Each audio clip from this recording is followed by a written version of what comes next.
Get started. First of all, thank you very much for taking the time to attend my presentation. Today I'll be talking about correlative analytic methods in large-scale network infrastructure. So my name is Krishnaswamy. I work for Dell EMC. And by this large-scale network infrastructure, I generally mean the large-scale data center network infrastructure. So first few minutes I will spend on talking about this data center network characteristics and what are the different problems that people face in the data center networks in terms of functionality issues and performance issues and things like that, and how various data analytics and machine learning and AI methods can be applied to kind of get some insights and to some extent predict the events and proactively take some measures to mitigate the impending failures that we predict. So basically, the data center network characteristics.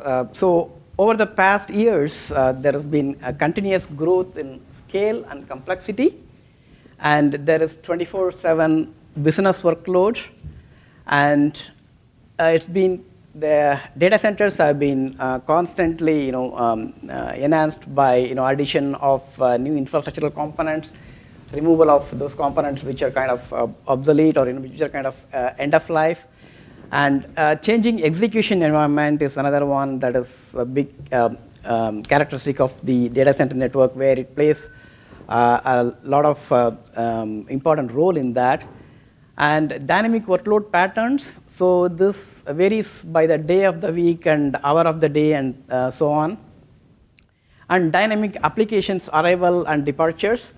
So various applications come in, and then some applications execute at specific time of the day and things like that. And some applications are kind of backups and things like that. They run on a specific schedule and things like that.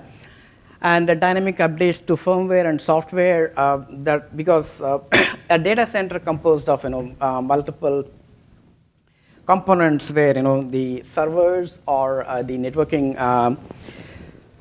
switches, routers, and load balancers, and the storage arrays and storage controllers and things like that. So all these things have updates to their software and firmware. So all these things affect the data center network's operation on a day-to-day basis, and they have functional and performance implication on the operation of the data center. So this as a data center has to balance the demands of the availability and efficiency. So early this month I was there at the opening of the Vantage data center right at the corner of Bowers and Central Expressway. So I happened to meet with some of those data center tenants.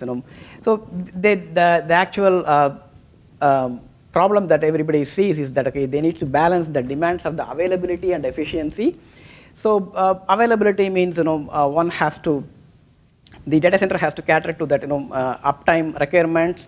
And there are this service level agreements. They are kind of very stringent on the data center, because any outage of the data center at any particular point in time is lost value for the data center tenants, and performance management. And on the other side, the business efficiency, they have to optimize the capacity, and they have to manage infrastructure and the operational and the capital costs and things like that.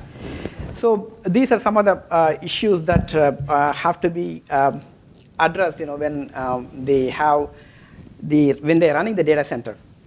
So the network outages, they are real problems in the data center. So Gill, Jain, and Nagappan, they did a study in 2011 where it dealt with all these data center network failures, how to measure them, how to analyze them, and what are the implications. So as per that study, there are 400 plus network failures occur in each year in data centers. And by the day, the data center is getting more complex. So this number, this could go up, So, and the network outages, they lead to, extensive losses due to lack of responsiveness or availability. So the predictive intelligence is needed, which could lead to, reduced downtime and maximum efficiency.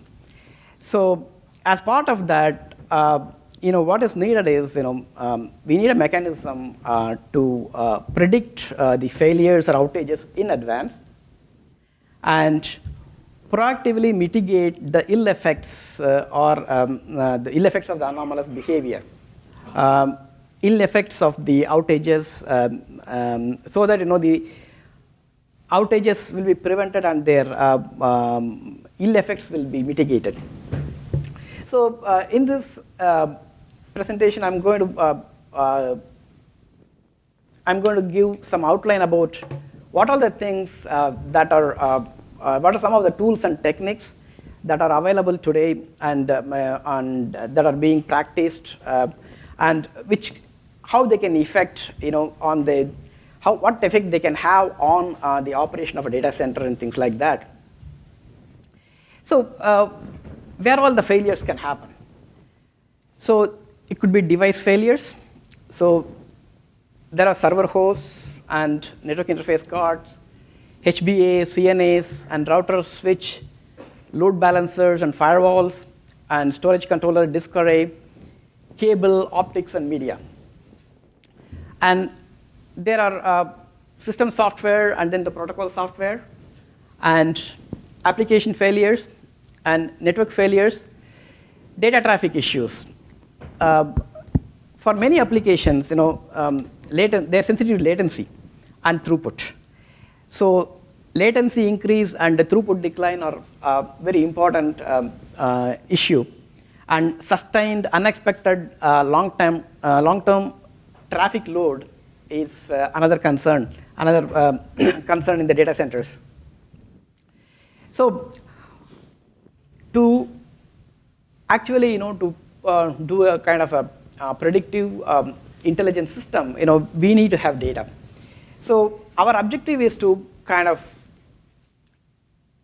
build a predictive analytic system, and based on that, also provide some proactive suggestions so that the ill effects of the anomaly can be mitigated.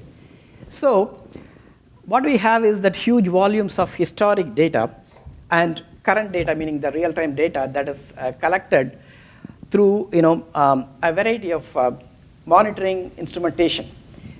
So events, alerts, traps, syslogs, counters, packet traces, and debug dumps. Each one will give a variety of information that could be useful or it could be noise. So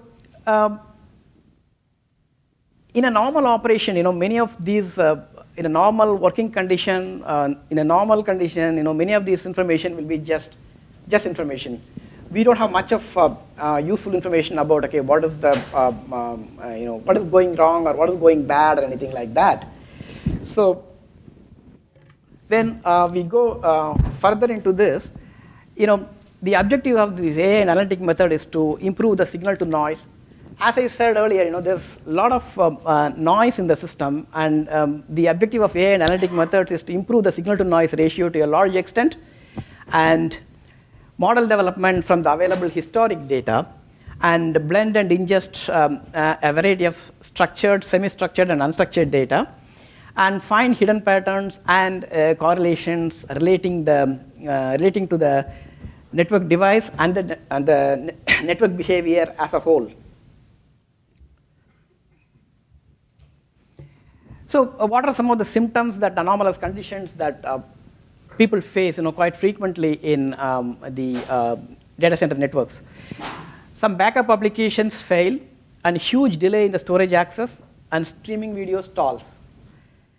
And the one important aspect to note here is that in the data center, whatever failure occurs, at whatever point in time, 99% of the time, that is kind of seen only in the server application, so the application will fail, for some reason. So the thing is, it is very hard to nail down what exactly is the root cause, and the conditions could be any of these things like a BGP anomaly, a BGP flapping, or leaks, or table clears, and things like that, or queue fulls, or buffer depletion conditions, or it could be STP interrupt problems, or it could be the physical layer problems like a transceiver, optics, and cable issues, or some of the QoS and other parameters misconfigured.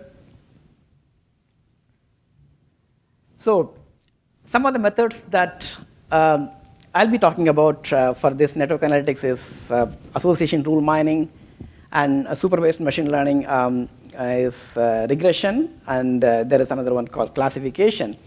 And there are other methods like unsupervised machine learning, clustering and all, so which I'll not be talking about today. So what is this association rule mining? So it's a very important data mining concept to uncover mutual connection between data items in the massive data set. So discover credible and representative rules. And some of the algorithms are a priori, partition, pincer search, incremental, and border algorithm. So one of the most popular algorithms is a priori algorithm. So this has been very popular with retail analytics. People may be aware of the market basket analysis, where a customer buys X and Y, and it's most likely that he will buy Z also. So that kind of that kind of methods are employed, and they have been working very well in the retail analytics world. So this algorithm mines frequent item sets for Boolean association rules. So the a priori uses a kind of a bottom-up approach where frequent subsets are extended one item at a time, a step known as candidate generation, and group of candidates are tested against the data. So a priori is designed to operate on data sets containing large transactions. As I said earlier, it is extensively used in retail analytics and a market basket analysis. So what's the frequent item set, and how it can be applied to the event logs that are generated in a data center environment?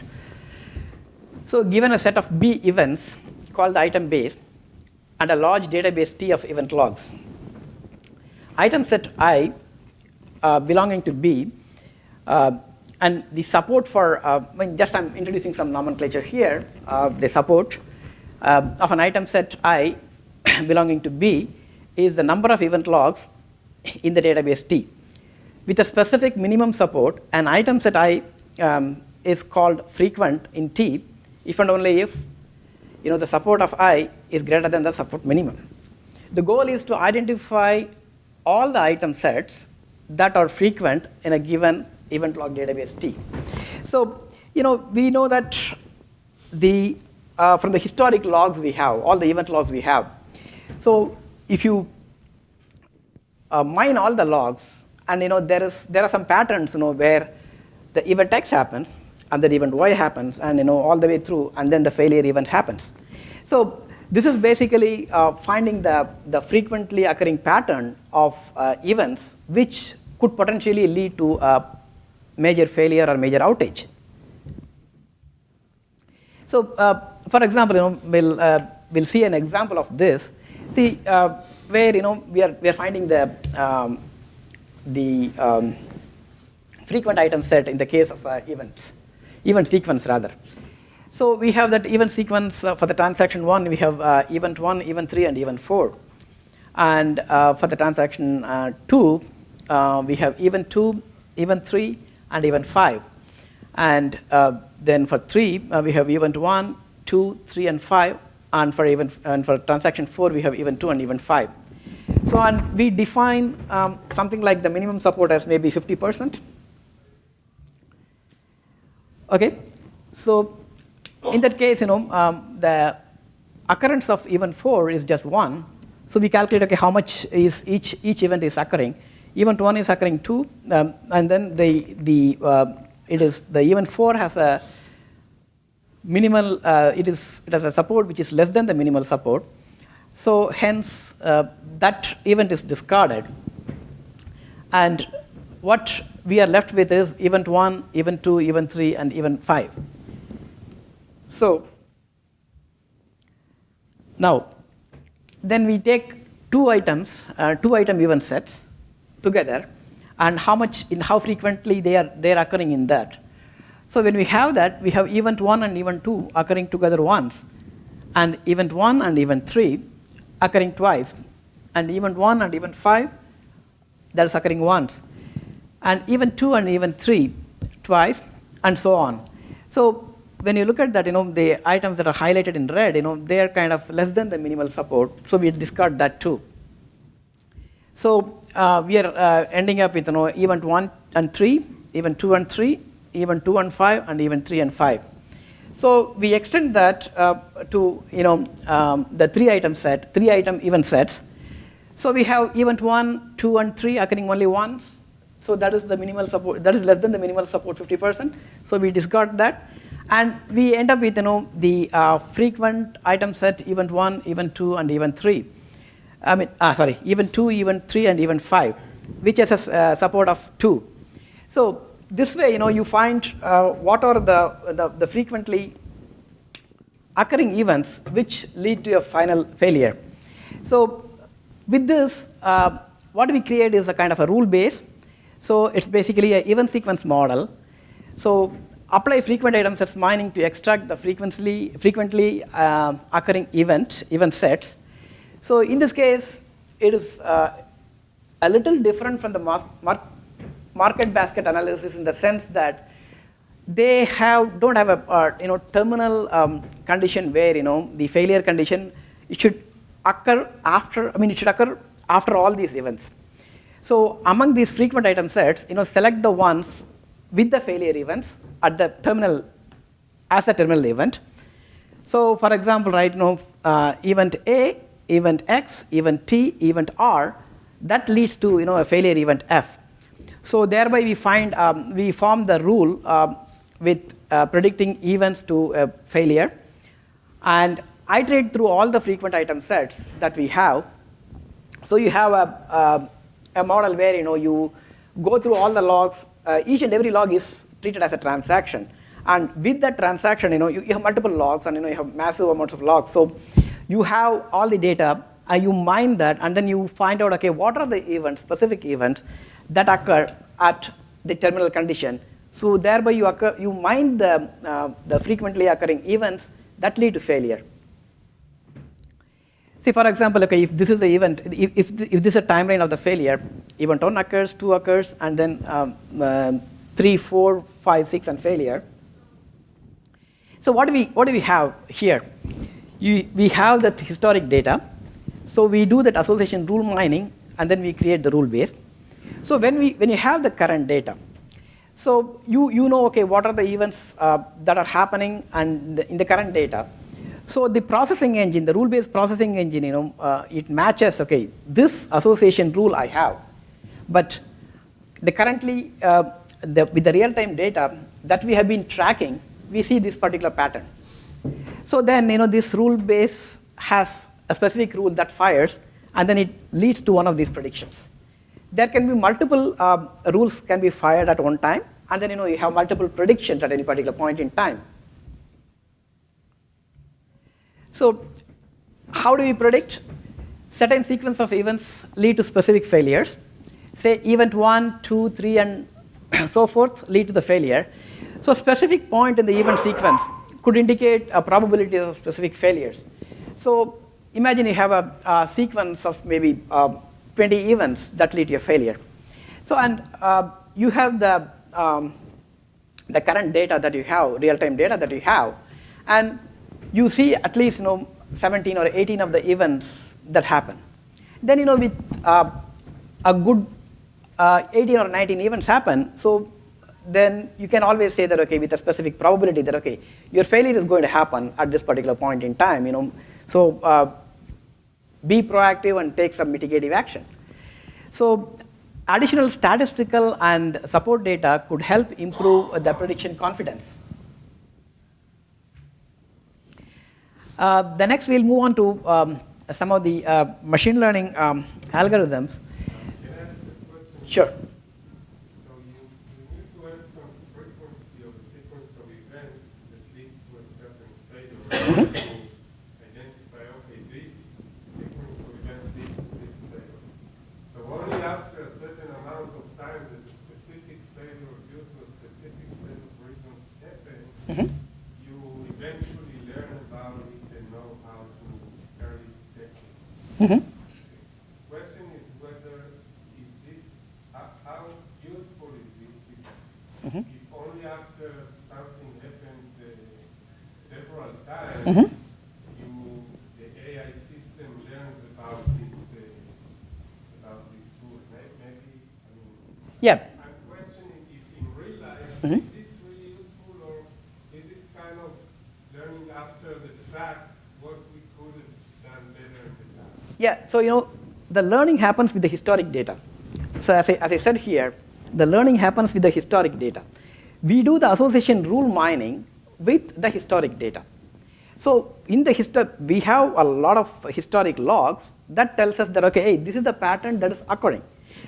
With that historic data, we do the association rule mining, and then we form our rule base. So we know with the previously occurred failures, we have this. But now, with the current data is fed to that system, where the system has already learnt. So this is what's happened. So with a certain probability, we can say that this failure is going to happen with this much of probability. For example, if there is a 20 events in the sequence leading to the failure, and if already that 18 events have happened, you can to some extent say with certainty that, okay, this failure is going to happen. So the learning has already happened with the historic data.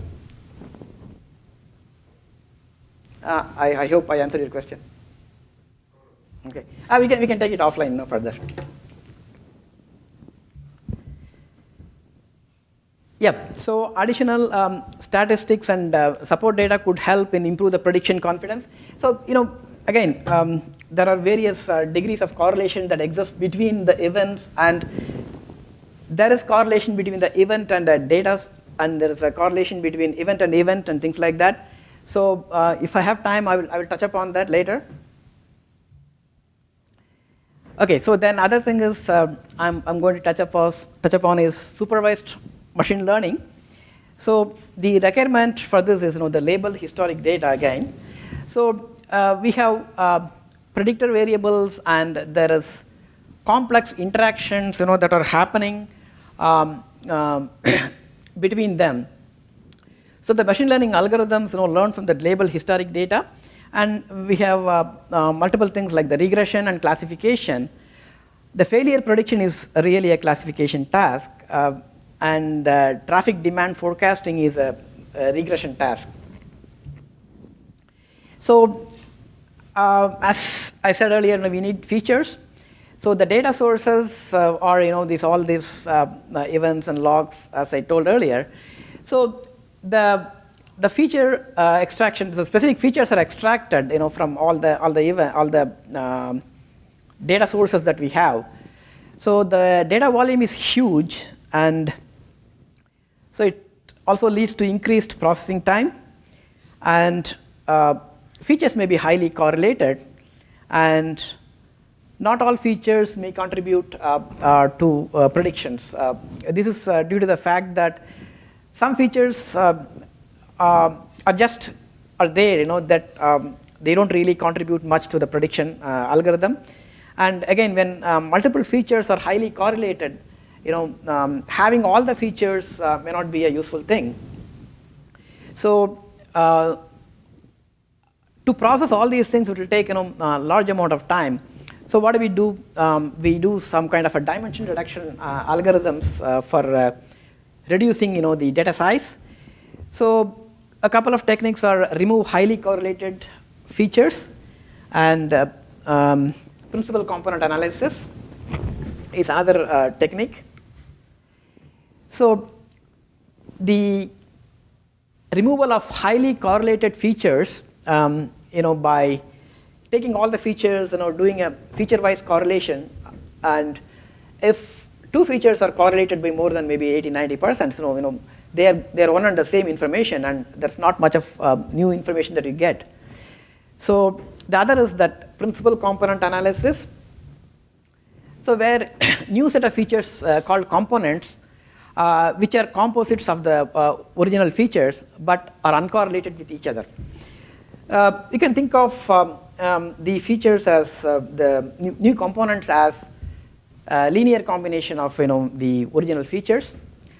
So the beauty of the principal component analysis is that first principal component accounts for the largest possible variance in the data, and the second component will be the second principal component will capture the second highest variability in the data, and so on and so forth. So with a reasonable amount of maybe 3 or 4 principal components, many of the systems can capture 90% of the variance in the information. So how does this workflow goes? Historic data, we have data cleansing and feature extraction, and the feature representation, and then we have some learning algorithms, and then we arrive at the model. And when the current data, there's a real-time data comes, again the feature abstraction and the representation that happens, and then it is fed to the model, and the model predicts, okay, what is it, whether you're in an anomalous condition or it is a normal working condition, or do you need to take any steps or not. So that kind of decision is arrived. So different classification algorithms that are employed are this naive Bayes, nearest neighbor, support vector machines, decision trees, boosted trees, random forest, and neural networks. So as in the case, it's a kind of dynamic time series of feature vectors that we collect. Yes. So can you go back a couple of slides? So with the first approach, there was a sense of some sense of preservation of time events, right? Like what happened in series. Mm-hmm. How do you manage that here? Because here there is no component of time in probably this provides network you're using. Mm-hmm. How do you do that? Well, there is a time component here also. There is a time component here also. That's what I'm going to talk about in the next slides. It's basically a time series of the feature vectors. So most of the data that is collected in this from all these monitoring mechanisms and the instrumentation is time stamped. So whatever feature vector that we have is a kind of a time series based. So my future slide will talk about that, and even it'll talk a little more about the time series and how we will tackle the issues in the time series with the seasonality and all these things.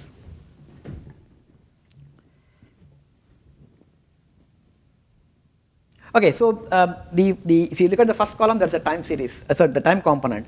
So we have all these dynamic time series of feature vectors, and then with our with this specific feature vectors, we have that some our previous our data cleansing mechanism, and the model has learned that, okay, if the features are this indicates an anomalous condition, this indicates an anomalous condition. So what we track is that all these feature vectors and things like that.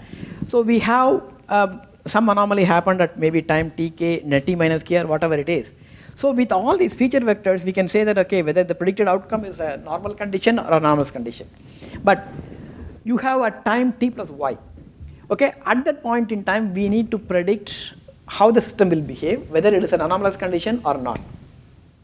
Okay, so now the thing is, you don't have the feature vector at this particular point in time. So one of the challenges is that for that particular time period, time t plus y, how to predict. So one of the thing is, you combine the time series regression and the classification. Basically, we don't have a feature vector available for the time t plus y. So what we do first, predict the feature vectors at time t plus y. How do we do it? We do it by time series regression. So here the basic underlying assumption is all the data and all the features that we collect are numeric features. So if there are some categoric features, well, this is not very well suited for that. So then you first predict the feature vectors at time t plus y by time series regression, then predict the future outcome by prediction models. So what is the characteristics of the time series data? That there are trends over time. So basically gradual increase or decrease of activity over time, and there will be seasonal trend or cycle. Say for example, increase in the morning hours and peaks in the afternoon and declines in the late night. And seasonal variability, probably fluctuations widely minute by minute during the peak hours, and declining nearly to the zero by early morning hours. And whatever mechanisms that we follow should account for all the trends and seasonality. So what are some of the mechanisms to handle the trends and seasonality?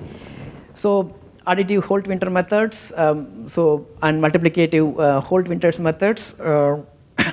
So they're used for kind of adjust for seasonal variations.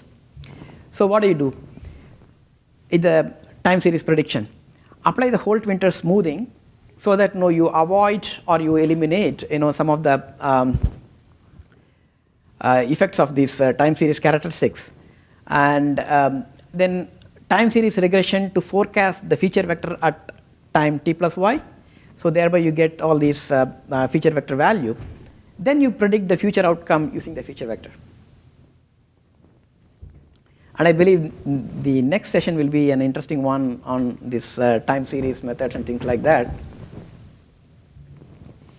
So our architecture for this will be having three main components, where it's association tool engine that we already talked about, the time series processing engine that we talked about, and then the text mining engine, which I didn't talk about much because you have a lot of logs and things like that, and how to make sense of the event logs we talked about, but there are general things like syslogs and things which can give you very good information through text mining. So put together all these things, get the insights. And the insight engine is basically a context-aware, intelligent engine, meaningful insights and predictions from the data, and it dynamically learns. So now that you have predicted, the outages, failures in advance, how do we perform mitigative actions? So the reaction time for that should be fast. So human intervention reaction time is too high. So what we need to have is kind of some automated, predefined, established action through software. That's what we call as event-driven programmability in the data center and other kind of network terminology. So that is the way to go. And with that, I kind of end my talk. And okay, then, thank you very much.